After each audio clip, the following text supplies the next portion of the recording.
오늘은 이제 기도에 대한 주님의 기도에 대해서 한번 함께 살펴보며 은혜 나눌 수 있기를 바랍니다.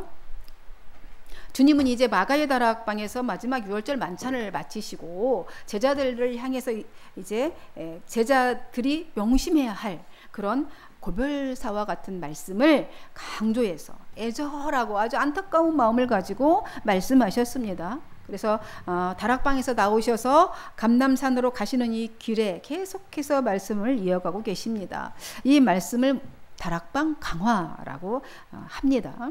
이 기간에 하신 예수님의 행위와 말씀들을 우리가 이제 다시 한번 상기시키면서 오늘 어느 위치에 있는지 좀 살펴보면서 나가도록 하겠습니다. 먼저 식사 전에 제자들의 발을 씻어주셨죠. 마가의 다락방에 가셔서 예루살렘 성 안에 있어요. 마가의 집이 예루살렘 성 안에 있습니다. 거기서 발을 씻어주시고 이제 섬김의 본을 보이시고 제자들에게 너희도 이와 같이 하라 이렇게 말씀하셨습니다. 그리고 하늘을 향해서 축사하시더니 제자들에게 떡을 나눠주시면서 이 떡은 내 몸이니 받아 먹으라 이렇게 말씀하시고 또 식사 후에는 포도주잔을 이렇게 드시면서 이것은 이 음료는 너희를 위하여 흘리는 내 피 곧 언약의 피니라 하시면서 내가 하는 이 행위를 너희가 내가 다시 올 때까지 기념해라 하면서 성찬 예식을 제정을 하셨습니다. 그리고 가룟 유다가 이제 나를 배신할 거다라는 것을 용인하셨어요. 네 할 일을 속히 해라 용인하셨습니다. 그리고 교훈으로 제자들을 가르치시죠. 새 계명을 주십니다. 새 계명이 뭐였죠? 서로 사랑하라입니다. 서로 사랑하라. 서로 사랑하라는 것입니다. 그러면 사람들이 예수님의 제자인 줄 알리라 말씀하십니다. 이어서 베드로에 대한 예언을 하시죠. 보셨어요? 베드로에 대한 예언을 하셨습니다. 그런데 예수님은 지금은 네가 베드로한테 그래요. 지금은 네가 내가 가는 곳을 따라갈 수 없다. 그러나 후에는 따라올 것이다. 이렇게 말씀을 하셔요. 근데 있잖아. 내일이면 너 몇 시간 후면 너희들이 나를 배신할 거야. 라고 하십니다. 그러니까 말씀하시니까 너무 근심하고 있죠. 제자들이 마치 세상 다 끝난 것처럼 아주 암울한 얼굴을 하고 앉아 있습니다. 그 제자들에게 주님이 내 아버지 집에는 거할 곳이 많단다. 내가 곧 길이고 진리요 생명이다. 나로 말미암지 않고는 하나님께 올 자가 없다고 하시면서 근심하지 마라. 제자들에게 이렇게 말씀을 하십니다. 그러면서 예수님과 제자들과의 관계, 나와 너희들의 관계는 어떤 관계냐? 비유로 말씀하시면서 포도나무와 가지라고 비유를 해서 말씀을 하십니다. 예수님은 나는 포도나무고 너희는 가지다 라는 것이죠. 포도나무를 안 보신 분, 못 보신 분 계십니까? 포도나무는 이렇게 쭉 서 있는 게 아니에요. 줄기 같은 몸, 그죠? 나무 가지가 줄기같이 뻗어서 가지도 아주 짧아요. 보면은 그렇게 붙어있. 근데 그 가지가 그 포도나무에 나무 안에 붙어 있지 않으면 죽는다. 살지 못한다. 라고 하셨어요. 그러니까 생명의 근원이 하나님이시다. 포도나무이고 포도나무 가지를 심으신 그분에게 있다. 이런 거죠. 근데 그분이 바라는 거는 열매라는 거예요. 포도나무 열매 맺지 못한다. 많이 병들었다. 벌레가 먹었다. 그러면 가차없이 잘라버린다는 겁니다. 예수님의 말씀이에요. 그리고 예수님께서 이런 말씀을 하시는 것은 내가 왜 이 말을 하는 건 줄 알아? 새겨들어 제자들아 이러시는 거예요. 자신이 십자가 사건으로 이제 곧 가실 거잖아요. 내일 날이 밝으면 십자가 사건으로 말미암아 갈 건데 너희들이 그 사건을 보면서 메시아가 왜 저래? 라고 하면 실족할까 봐 실족하지 않게 하려고 내가 이 얘기를 계속하고 있는 거야. 그러면서 자신이 하나님 아버지께로 다시 돌아가는 것. 나는 다시 하나님께 돌아가는 일이야. 그 죽음이.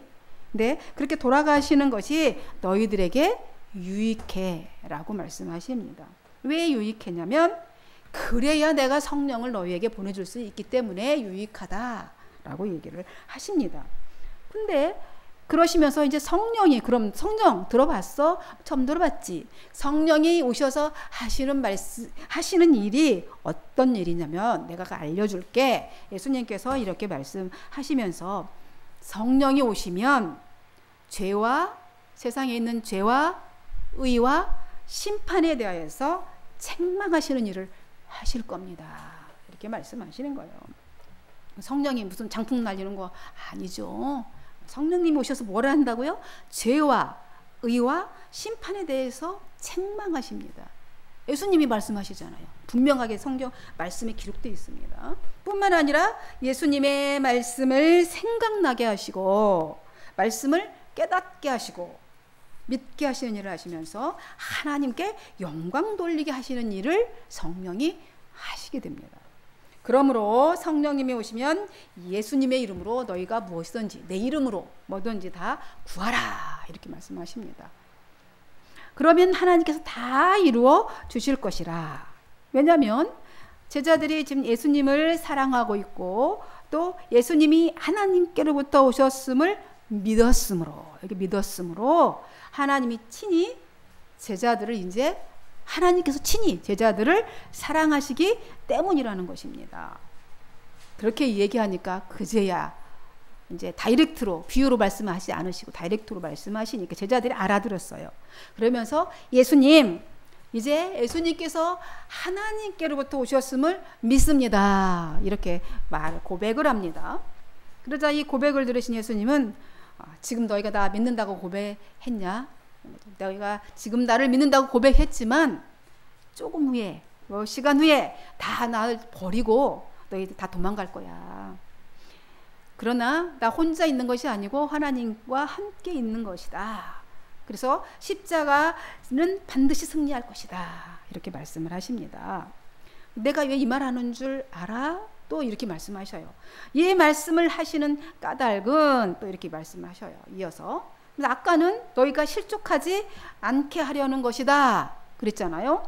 그런데 제자들이 이번에는 뭐라고 했냐면 너희들이 평안을 누리게 하려고.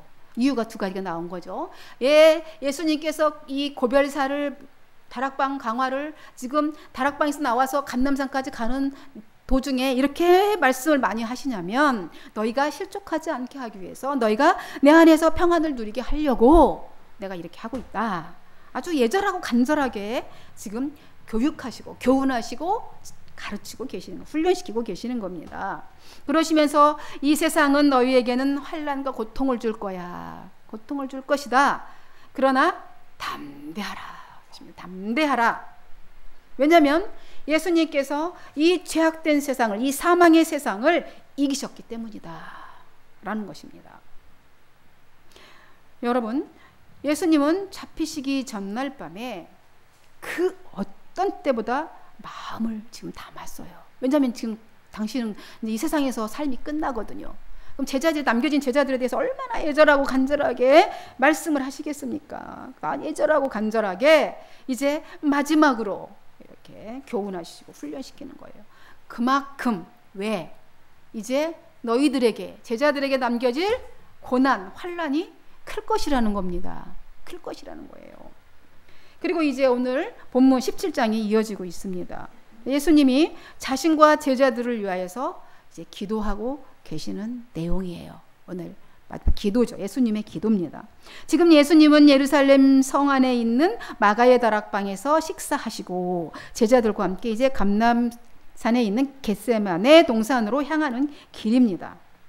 그러면 이 기도는 어디서 하셨을까요? 항상 이 말씀을 보면 어디서 하셨을까? 의문을 가지라고 그랬잖아요. 어디서 하셨을까? 아마도 마지막으로 예루살렘 성전에서 하셨을 것으로 보여집니다.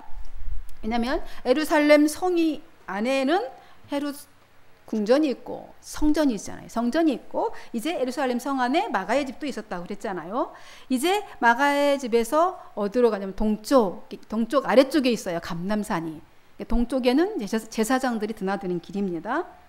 그 길로 이제 예수님이 가는 길에 아마 성전에 들리셨던 것 같아요. 마지막으로 성전에서 이제 기도를 하시는 것 같습니다. 왜냐하면 하늘을 우러러 기도하셨다. 얼굴을 들고 눈을 뜨고 이렇게 오늘 1절에 그렇게 기록하고 있습니다. 17장 1절에 보면 하늘을 우러러 기도하셨다. 근데 왜냐하면 6월절 기간 그 밤 시간이잖아요. 지금 밤이에요. 6월절 전날 밤 그렇게 가시는데 6월절에는 예루살렘에 항상 마지막 뭐라 그랬죠? 등불을 켜놓는다고 그랬잖아요. 빛의 축제예요. 그래서 등불을 켜놔서 누구든지 순례자들이 와서 그 밤에 기도할 수 있도록 6월절 기간에는 이 절기 때는 항상 등불을 환하게 밝혀놓았어요. 그래서 주님이 성전 안에서 들어가서 눈을 뜨시고 하늘을 우러러 기도하십니다. 예수님의 기도 내용 요약해서 오늘 좀 살펴보려고 엄청 길어요. 17장 전체가 다 기도의 내용입니다. 여러분들이 쭉 읽어도 다 이해가 안 되시잖아요. 제가 요약해 드리겠습니다. 첫째로 하나님의 영광을 위한 기도였어요. 1절에 보니까 예수님은 항상 기도하셨죠. 그죠? 항상 예수님은 기도하셨어요.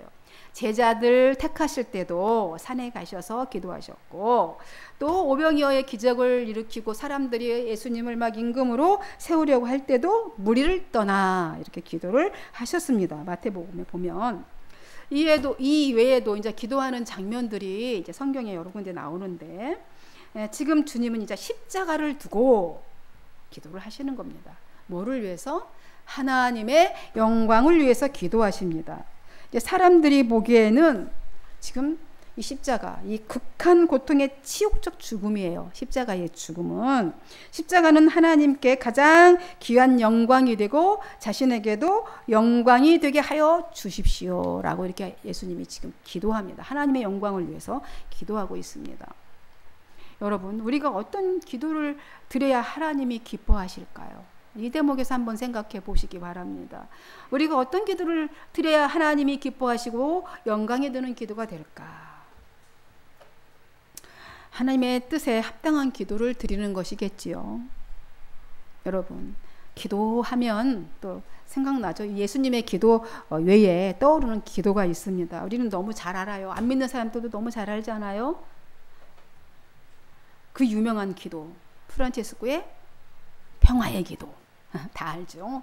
그 다음에 메가더 장군의 자녀를 위한 기도, 또 그리고 박두진 시인의 직업을 위한 기도도 있습니다. 이렇게 있는데 제가 그 중에서 이 자녀를 위한 기도, 메가더 장군의 기도를 한번 여러분에게 들려드리고 싶은 마음이 들더라고요. 그래서 적어왔습니다. 왜냐하면 자녀 양육이 제일 어려운 것 같아요. 맞죠? 자녀 양육이 제일 어려워요. 보니까 사람 키우는 일 얼마나 어려운지 모릅니다. 이렇게 기도했어요. 메가더 장군. 메가더 장군은 아시죠? 메가더 장군 인천 상륙작전. 저의 자식을 이런 인간이 되게 하소서. 첫 소절부터 아주 세요.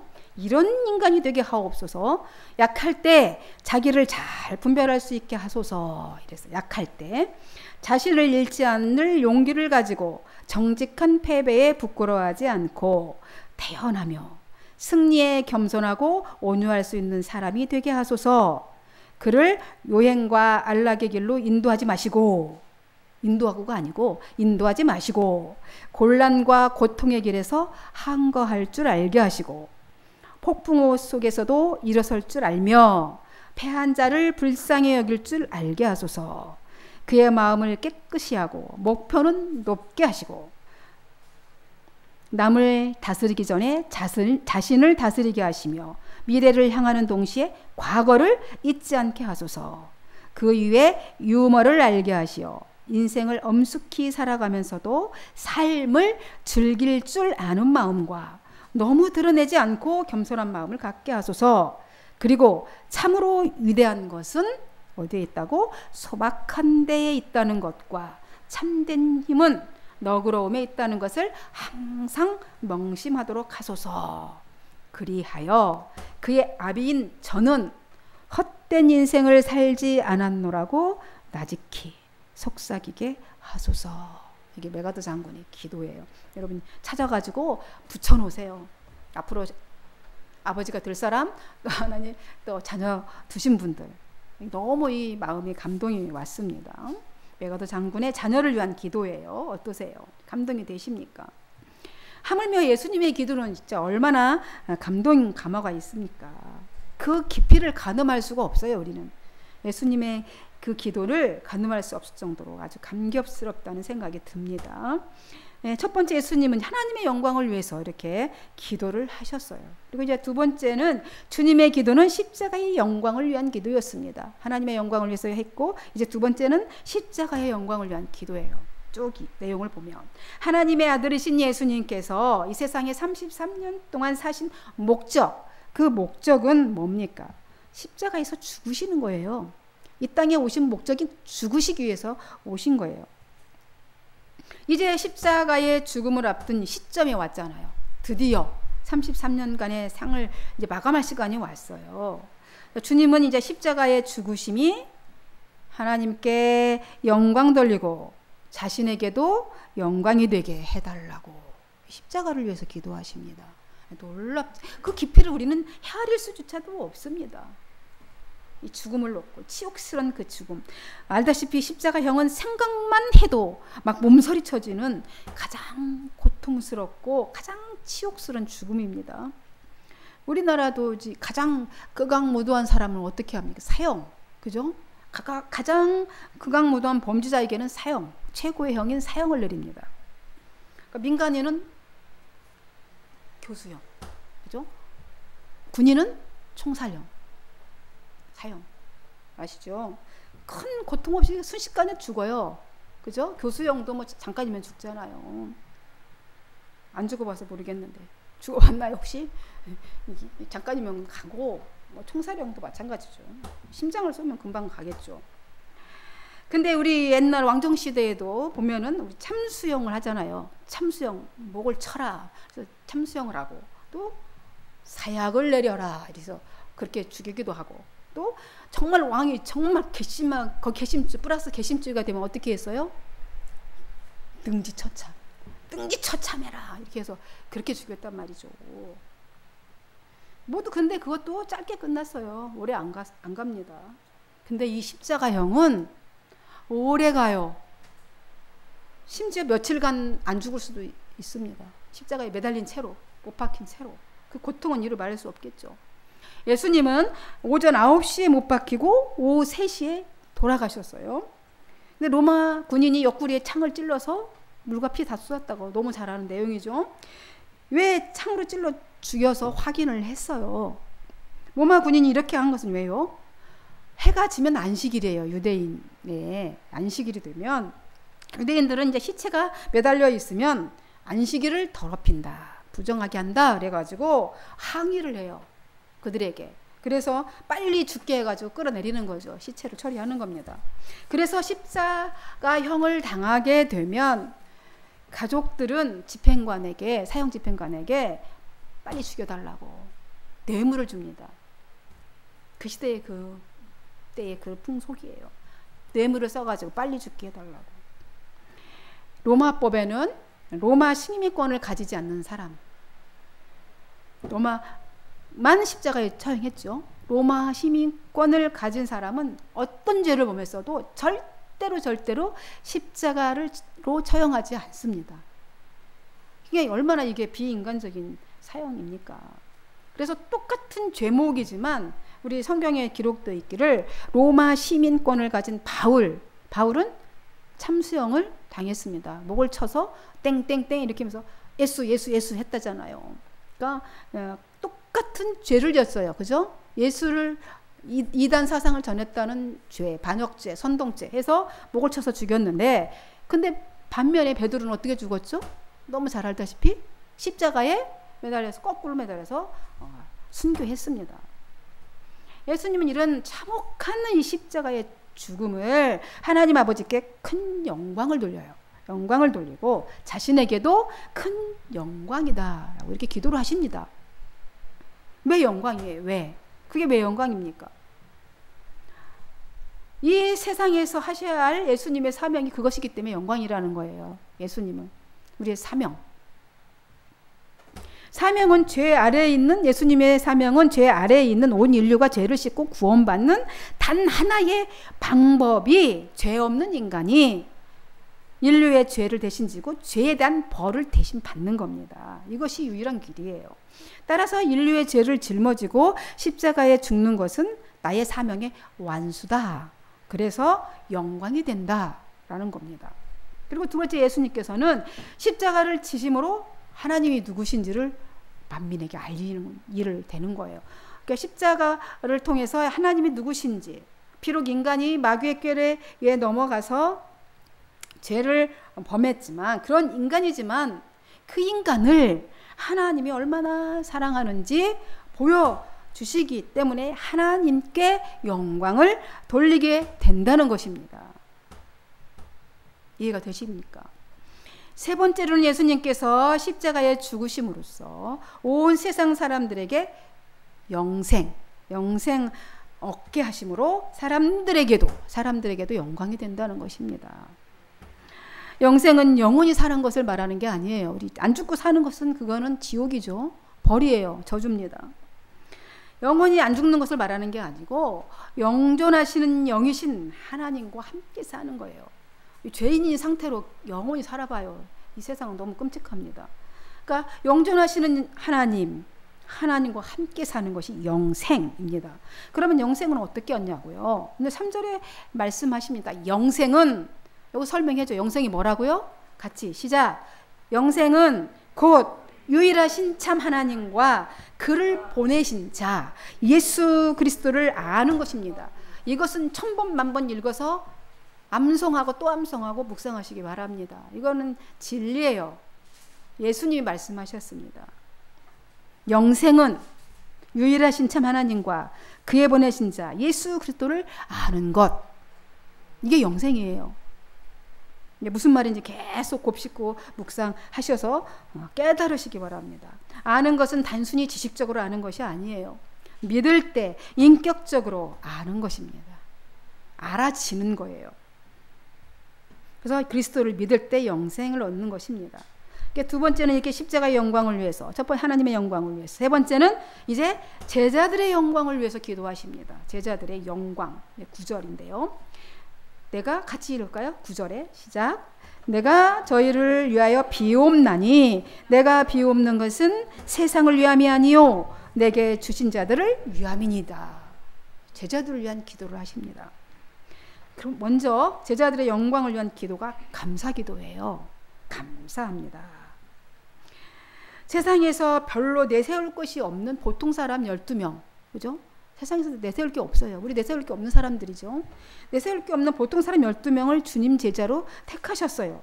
얘들을 하나님께서 자신에게 주셨다는 거예요. 그래서 감사하다.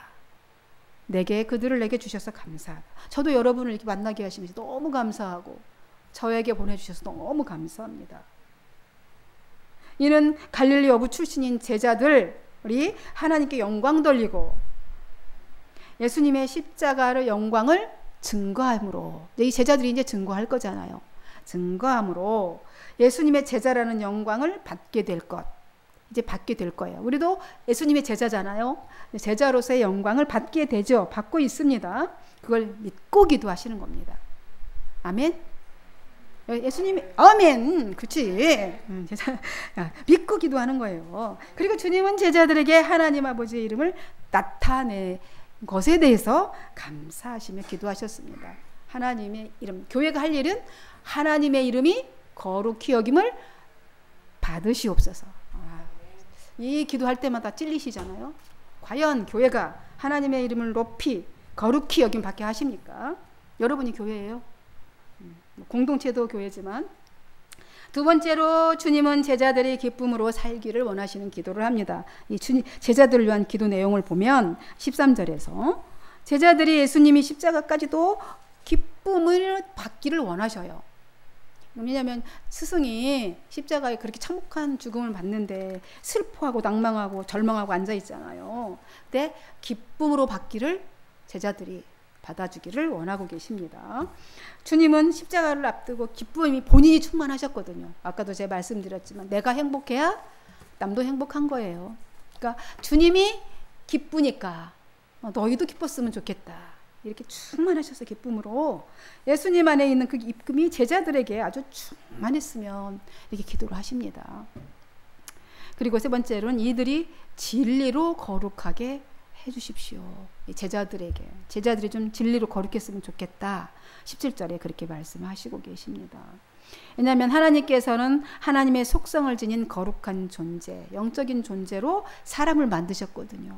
그래서 사람 안에 하나님의 형상이 있는 것입니다. 따라서 거룩한 성령이 충만할 때 거룩한 존재가 되는 것입니다. 여러분, 죽어 있으면은 거룩하다고 할 수가 없어요. 하나님의 영이 없으면 죽은 거잖아요. 영이 죽은 거잖아요. 그래서 사람은 말씀이시고 또 진리이신 예수 그리스도 안에 있게 되면 거룩한 존재가 되는 겁니다. 저절로. 그게 은혜라는 거예요. 은혜. 그죠? 예수님이 안에 계시죠? 은혜예요. 은혜. 그럼 우리는 거룩한 존재인 겁니다. 세상과 구별되어 있어요. 네 번째로 예수님 안에서 하나 되게 해달라고 이렇게 기도하십니다. 하나. 우리 하나 되게. 우리는 하나 되게 해달라고 그러면 사이비 교단처럼 막 천편일률적으로 나만 바라봐 이걸 생각하시는 것 같은데요. 엄청난 오해죠. 하나 되게 해달라는 말씀은 제자들에게 보고하시는 것이라 지금 우리에게도 하시는 말씀이에요. 장차 세워질 주님의 몸된 교회, 우리 한 사람 한 사람이 다 제자인데 그 교회를 위해서 지금 기도하시는 거예요. 그러니까 성부, 성자, 성령은 신격은 세 분이에요. 그죠? 성부, 성자, 성령이라고 부르잖아요. 그런데 본체는 하나이시라는 거예요. 이 개념은 누구도 설명할 수 없을 만큼 오묘하고 신비한 건데 천국 가면 저절로 알게 된다고 그랬잖아요.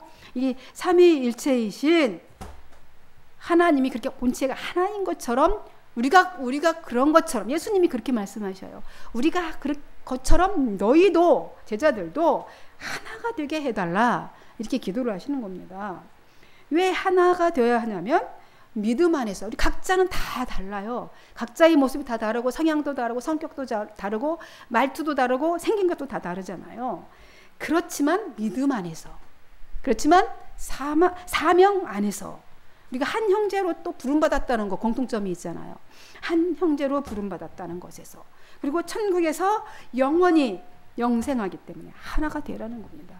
그 안에서 하나가 되라는 거예요. 나는 이런데 너는 왜 이렇게 나같이 안 돼? 라는 것이 아니에요. 그래서 다 똑같이 다 이렇게 해야 돼. 그게 하나가 아니라는 거잖아요. 각자의 모습대로. 그래서 조화롭게 예수 안에서 하나가 되려는 걸 말씀하시는 겁니다.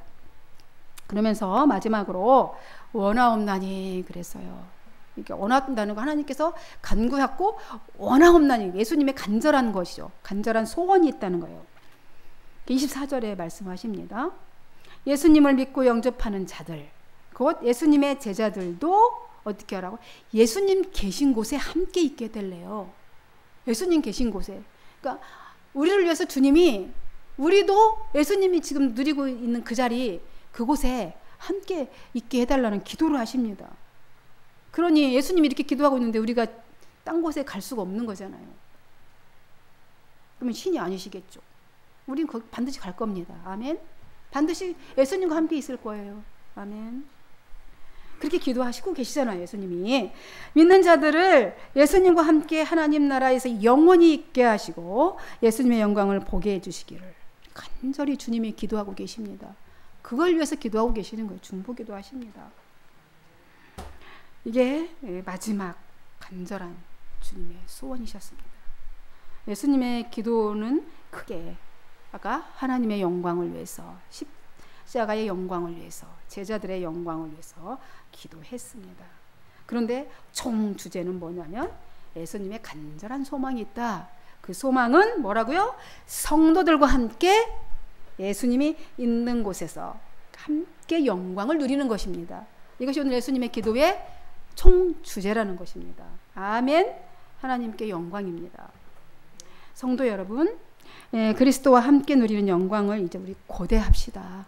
이 땅은 미련 없어요. 미련 버리세요. 많이 가지려고 할 것도 없습니다. 그래봤자 다 놓고 갈 것들이거든요. 그리스도와 함께 누리는 영광을 고대하면서 이 영광에 모두 들어갈 수 있기를 저도 간절히 소망합니다. 아멘. 그러므로 우리 천국에서 만납시다. 기도하겠습니다. 하나님 아버지 감사합니다. 네, 주님의 기도를 살펴보았습니다. 너무 주님의 기도가 깊고 크고 넓어서 다 우리가 이해할 수도 없고 담을 수는 없지만, 한 가지, 주님은 우리와 함께 천국에서 주님과 함께 영광을 누리기를 간절히 소망하고 계시다는 것입니다. 이것만으로도 충분합니다. 주님, 하나님, 우리의 인생이 주님과 더불어 살아갈 때 이런 기쁨이 지금 현재의 삶에도 충만하게 하옵소서. 축복하고 그리스도이신 예수님의 이름으로 기도하옵나이다. 아멘.